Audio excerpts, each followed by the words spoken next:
From the New Arts and Media Studios in Milwaukee, I'm Charles Purcell. This is The Log. How carefully do you follow space?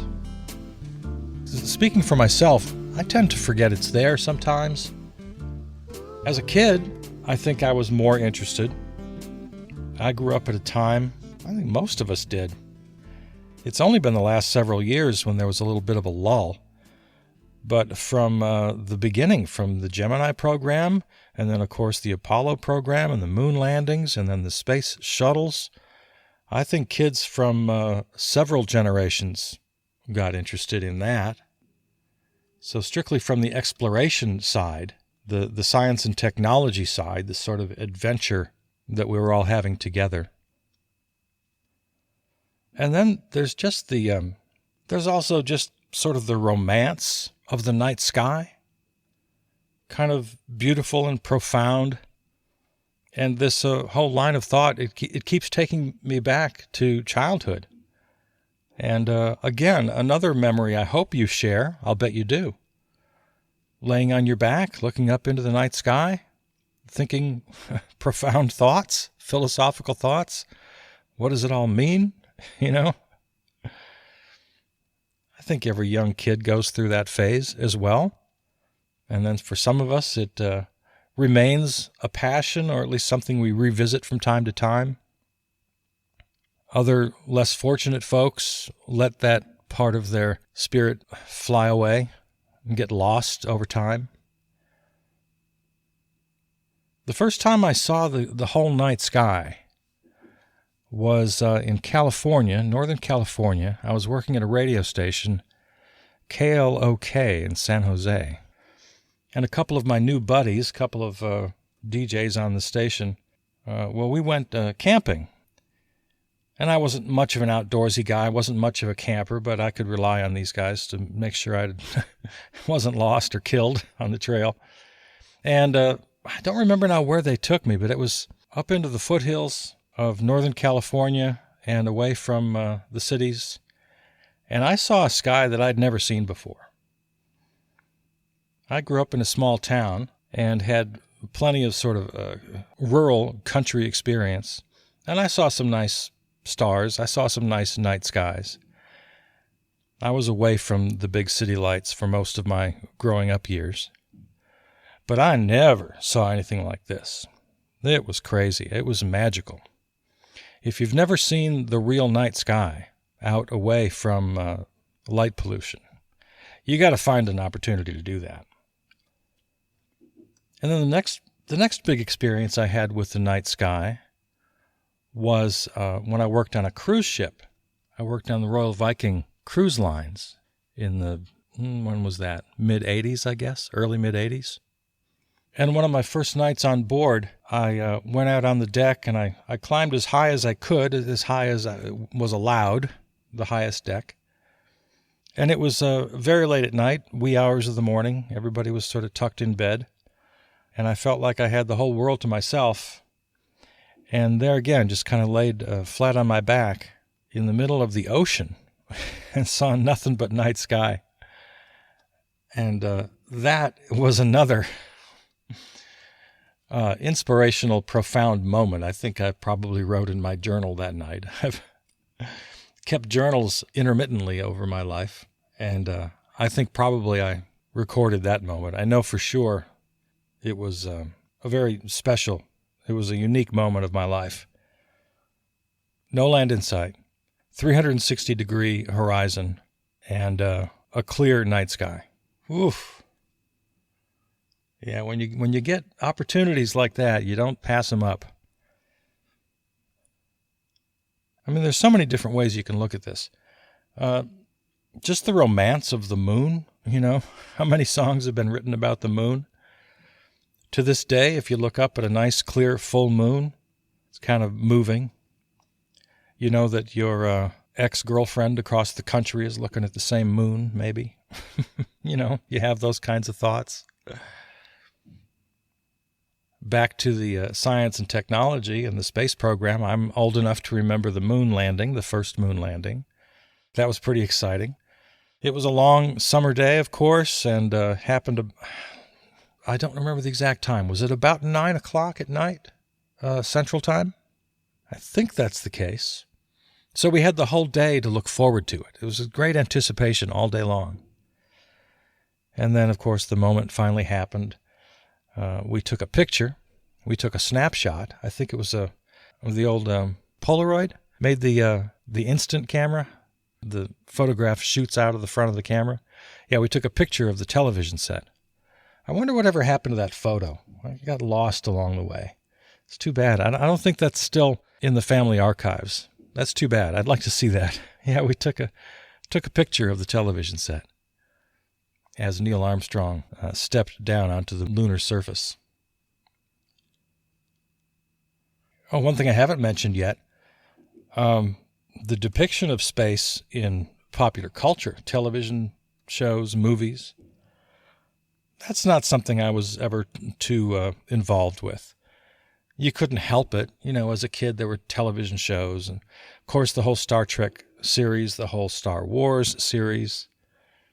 Really, really important to some people culturally. I only got into that sort of peripherally, just because it was there. Well, speaking of the night sky, and actually this is the article that got me thinking down this path. We got to do something about this. Elon Musk, he has sent many, many satellites into space, the Starlink satellites. And there's a problem here. They're too damn bright. You can see them with the naked eye. And they're so bright that they're actually creating their own little bit of light pollution. You know, we all know about light pollution. City lights, they dim the night sky, and we can only see a tiny fraction of the stars of what we would otherwise see, as I did up in the foothills of California. So I think we're all familiar with the concept of light pollution. But now, no matter where you are on the globe, you can be in those few darkest places on Earth, which themselves are becoming more and more scarce. But even if you're there, you're looking up at a bunch of Elon Musk's satellites. And they're beginning to mess with our view. Looking at a story now by Brian Resnick on Vox.com. In their quest to provide global broadband internet access to remote places, satellite companies are launching small constellation satellites into orbit close to the Earth so that the internet connection doesn't have too long of a delay. In the beginning of 2020, Elon Musk's SpaceX had launched 240 small satellites into space as part of its Starlink internet service. Now it has around 1,300, and more are planned to launch from SpaceX and from competitors like the UK-based OneWeb. SpaceX alone already has permission to launch 12,000 satellites, with dreams of launching a total of 30,000 one day. These are astronomical numbers. And all of this happening sort of outside the headlines. We're not really getting daily reports on this. It certainly hasn't been on my mind. I don't know if it's been on yours. Continuing the article, at this rate, there's little in the way of a future where you look up and just see the sky crawling. But particularly painful is the situation for astronomers. When the satellites cross into the view of their observatories, it can ruin the images. The effect of the satellite constellations is like painting graffiti on a World Heritage Site. But not just graffiti in one particular location, graffiti that can be seen the world over. So not only the aesthetic, spiritual pleasure of gazing at the natural night sky, but now scientists, astronomers, are having their work foiled. All of these satellites are literally blocking the view of what they need to see. So what do we do about this? Well, the International Astronomical Union, the IAU, has presented some recommendations to a UN committee. And I know that almost sounds like the setup for a joke. I mean, That's when you compare what entities in the world have power and which ones don't. An astronomical union writing a paper with recommendations for a UN committee, that doesn't sound like it packs a lot of punch, does it? But the idea is to be sort of a global FCC and create some general guidelines about what's allowed and what's not allowed. If this process sounds like it lacks teeth, well, it does. This wouldn't have the power of an international law. It's not really a policy agenda, but it's sort of a tone, like the world got together, considered the problem, decided it was significant, came up with a series of recommendations to try to minimize it. It's a sense that we've identified a problem and proposed some solutions. That's John Barentine quoted in the article, an astronomer and the director of public policy at the International Dark Sky Association. He helped author that IAU report. I just think that it's a numbers game that astronomy probably can't win. So, not a very happy article here. I'm glad some people are thinking about it. Some people are trying to do something about it. We'll see. But as with any challenge, it's going to take some press, some awareness on the part of the public, you and me. We have to care about it. Caitlin Casey is a University of Texas Austin astronomer, also quoted in the article, says, the fact that one person, referring now to Elon Musk, or one company can take control and completely transform humans' experience of the night sky, and not just humans, but every organism on Earth, that seems profoundly wrong. Yeah, you think? And to beat my usual drum, this is exactly why I keep advocating for less economic activity, for negative growth.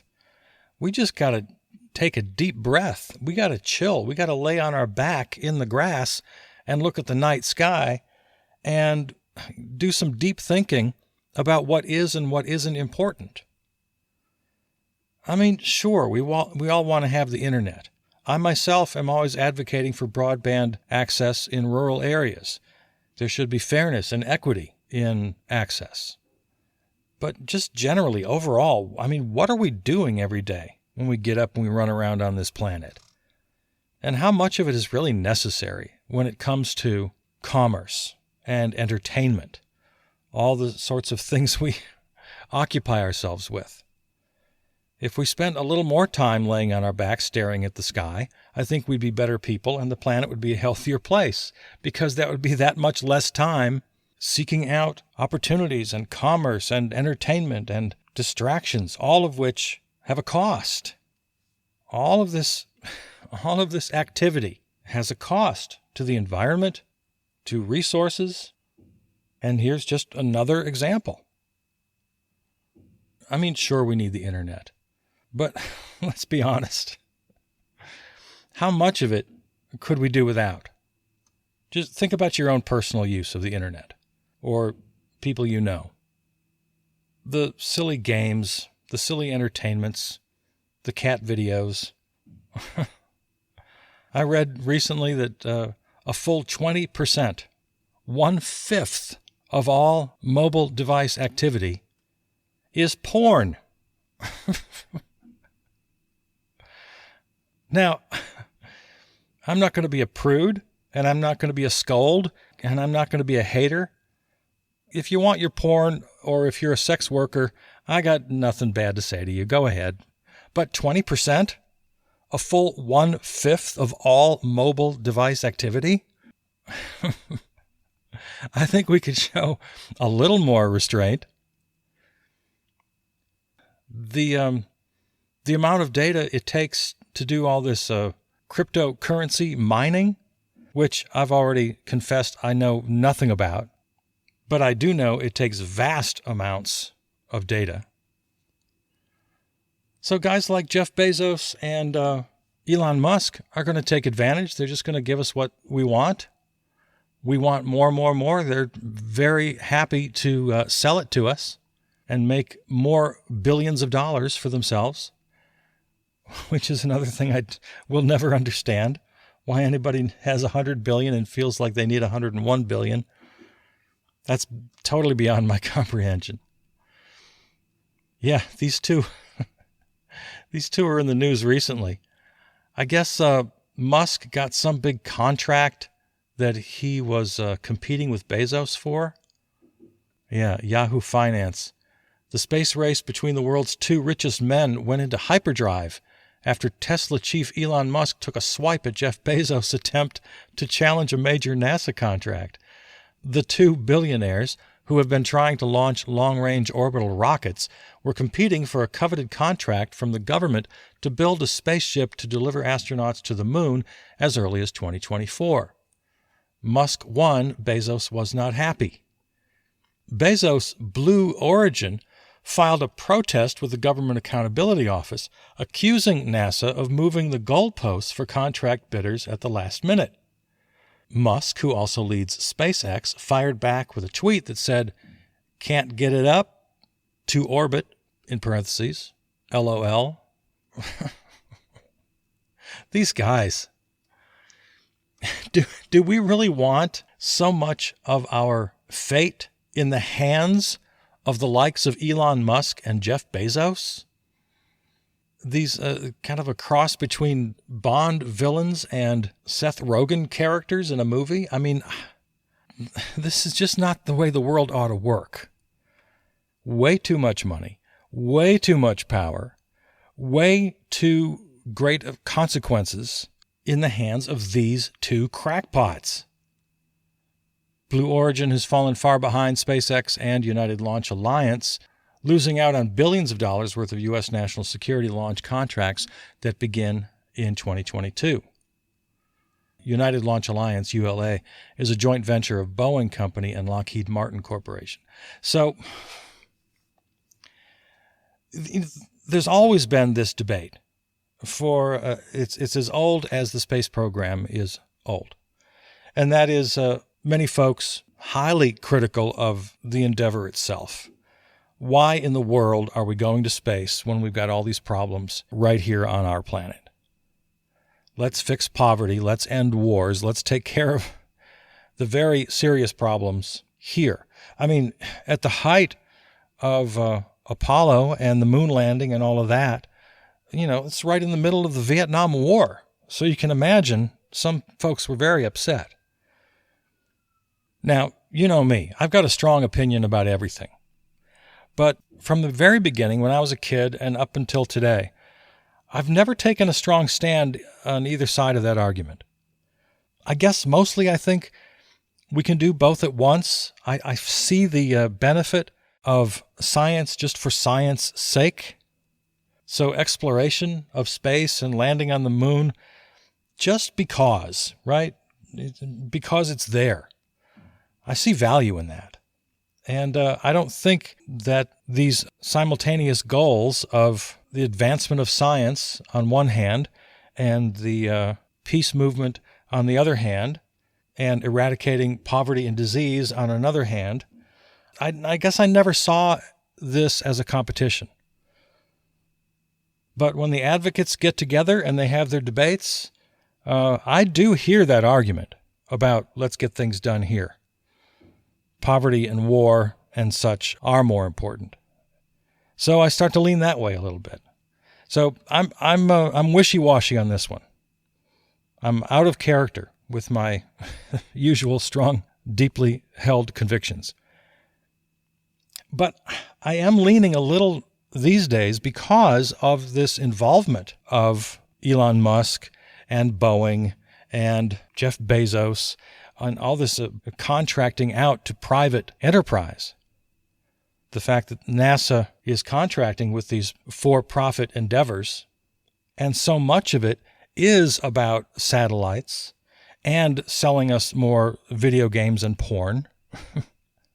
Not to belittle the uses of the internet, of course not. But yeah, it's starting to sway my opinions now because it flies in the face of my most deeply held philosophy, and that is, of course, that we slow down, we take a step back. we do less economic activity. We try to concentrate on what's important. And science for science sake and exploration and discovery is still, I've got a huge soft spot in my heart for that. But I don't have much of a soft spot for these tens of thousands of little satellites going up for what seems to be more and more trivial reasons. And the worst reason of all is so some billionaire can make another billion. Yeah, all hail science. All hail advancement of technology. All hail knowledge of the universe. Bully, bully. But putting it into the hands of these modern-day billionaire hucksters, yeah, that's where I go pretty sour.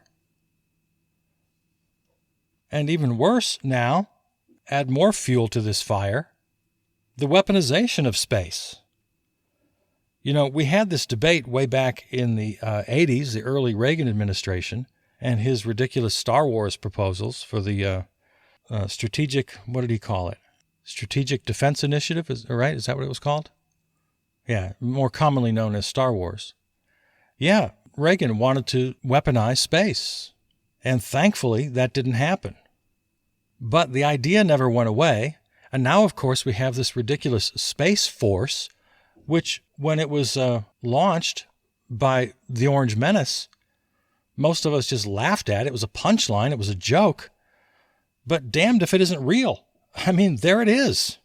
We now have a branch of the United States military called Space Force. It's real. It's not a joke. And the current administration has no plans to put the kibosh on it. It's there to stay.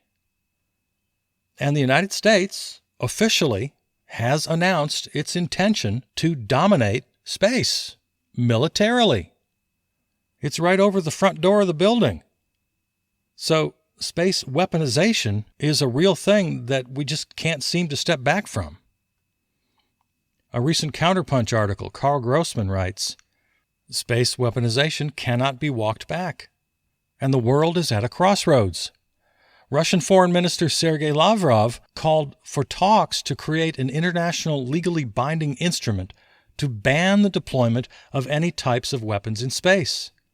Lavrov declared, "We consistently believe that only guaranteed prevention of an arms race in space will make it possible to use it for creative purposes, for the benefit of the entire mankind. We call for negotiations on the development of an international legally binding instrument that would prohibit the deployment of any types of weapons there, as well as the use of force or the threat of force." The U.S., the United Kingdom, and the then Soviet Union joined decades ago in drafting the Outer Space Treaty of 1967 that designated space as a global commons for peaceful purposes. The treaty bans the deployment of weapons of mass destruction in space. It's been signed by most nations on Earth. Russia and China, along with U.S. neighbor Canada, have led in a move to expand the Outer Space Treaty by outlawing the deployment of any weapons in space. The Prevention of an Arms Race in Outer Space Treaty, known as the Paros Treaty, has been pushed by Canada, Russia, and China to broaden the Outer Space Treaty.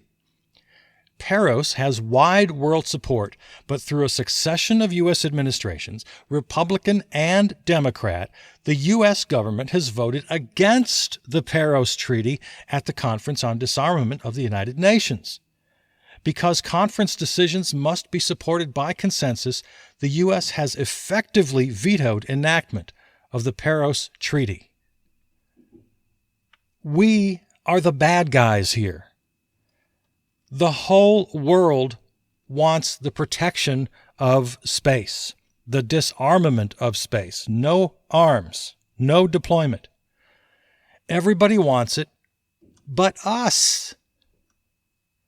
According to Space News, the U.S. Space Force, the nation's first new military branch since the Air Force was established in 1947, was highly championed by former President Rutte during most of his administration. Some have speculated Biden would not support it, but the president has not commented on it. Regardless of Biden's position on the Space Force, the president does not get to choose whether or not to keep the Space Force. Congress enacted the Space Force into law like the other armed services and would have to pass new legislation to roll it back. That would be an unlikely scenario, as the Space Force has bipartisan support in Congress. Democrats, what are you doing? How in the world did you sign on to this? We need a left wing in this country. The Space Force was highly championed by Trump, but the legislation through which it came about was supported by most Democratic members of the U.S. Congress. I don't think that was widely known. Most of the press at the time was all about the Orange Menace and his ridiculous, buffoonish ideas, and we all treated it like a joke, and then all of a sudden it actually happened. Did anybody take the time to realize that Democrats allowed this to happen?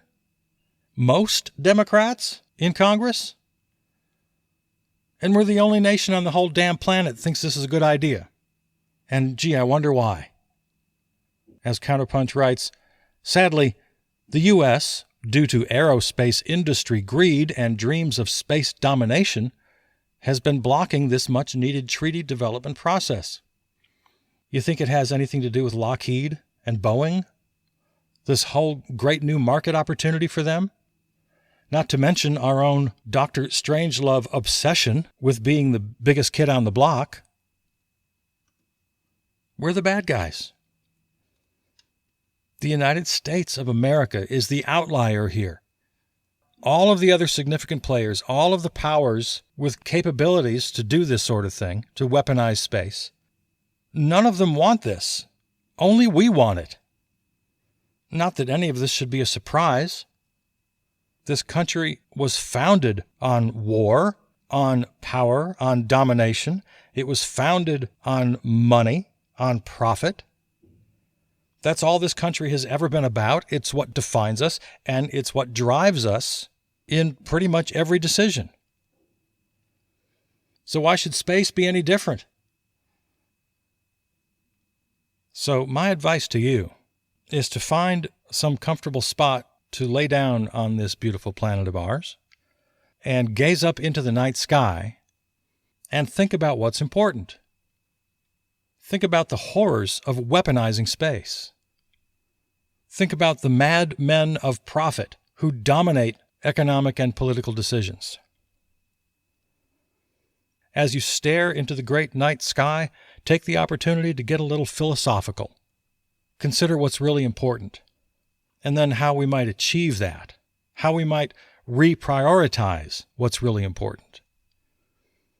And then let that moment inspire you to see the truth about American politics and about American economics, and finally understand that we all need to slow down, reject limitless growth and profit, and put the power of these decisions back into the hands of the people and out of the hands of the evil geniuses, the madmen profiteers, the Bond villains.